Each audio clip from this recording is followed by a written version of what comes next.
Bonjour les amis, nous sommes dimanche, nous lisons Saint Marc et nous sommes au chapitre 12, les versets 38 à 44 avec l'argent de la veuve pauvre.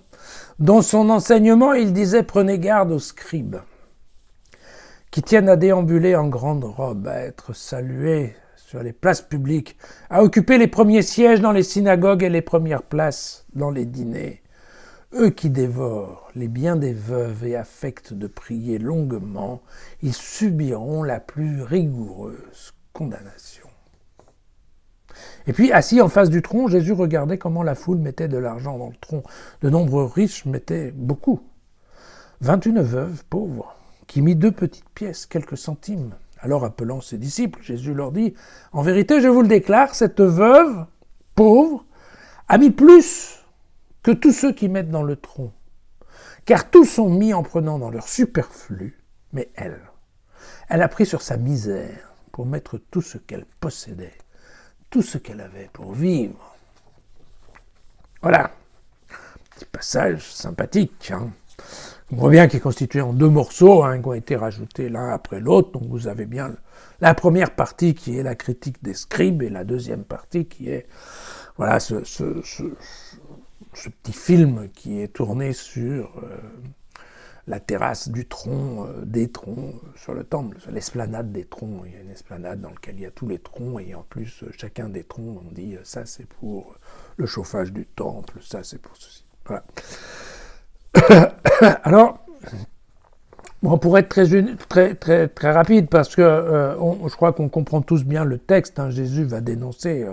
alors, tour à tour, la vanité des scribes, leur cupidité, leur hypocrisie. Bon, ça, c'est simple.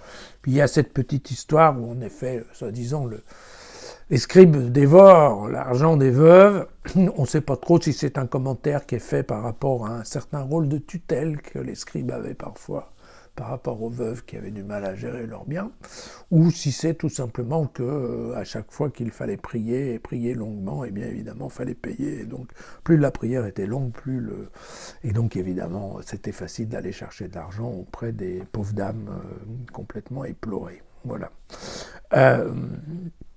Les scribes sont beaucoup plus attaqués dans l'évangile de Marc. Il y a tout un ordre, en fonction du nombre de fois où on voit apparaître ça. Mais c'est d'abord les scribes, ensuite on a les grands prêtres, après on a les pharisiens, après on a les anciens, et très rarement, seulement 2 fois, on parle des sadducéens. Voilà. Ce qui est certain, c'est que cette description qui est faite du scribe juif, c'est exactement le contraire de ce que Jésus souhaite que ses disciples ne deviennent. Voilà.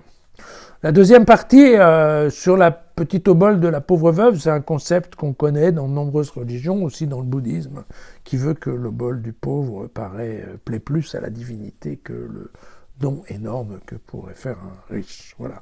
Ce qu'on comprend dans ce texte, c'est que clairement Jésus est opposé à l'institution. Voilà. L'institution de la synagogue, du temple dans ce cas-là, avec une structure en fait qui fait tourner beaucoup d'argent et qui exploite les pauvres fidèles plutôt qu'elle ne leur rend service. Voilà.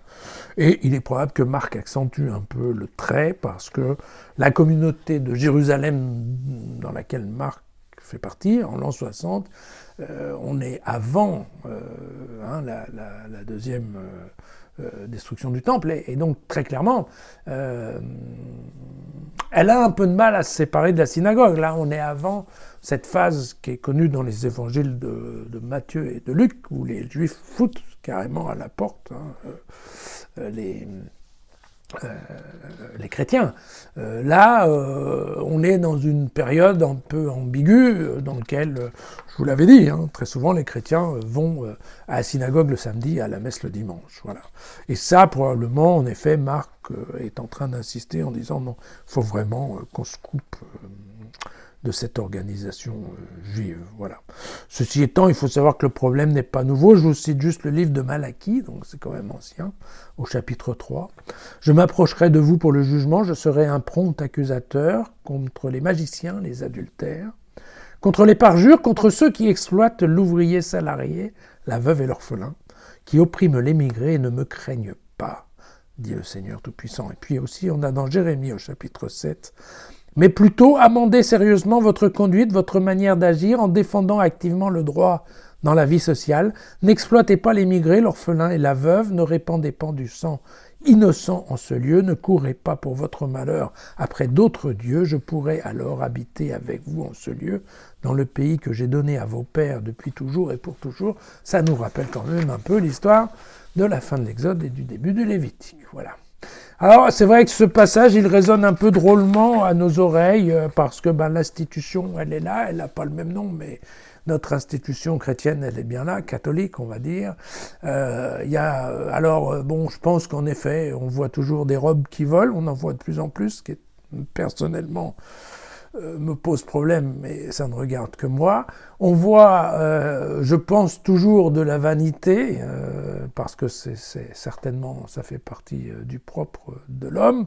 On voit probablement de l'hypocrisie, car c'est aussi une autre bonne caractéristique. Je pense qu'on voit moins de cupidité, mais on en a vu beaucoup au cours des siècles, cela va de soi.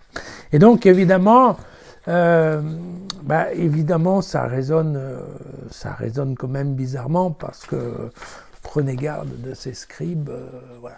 Bon. Bien, à demain.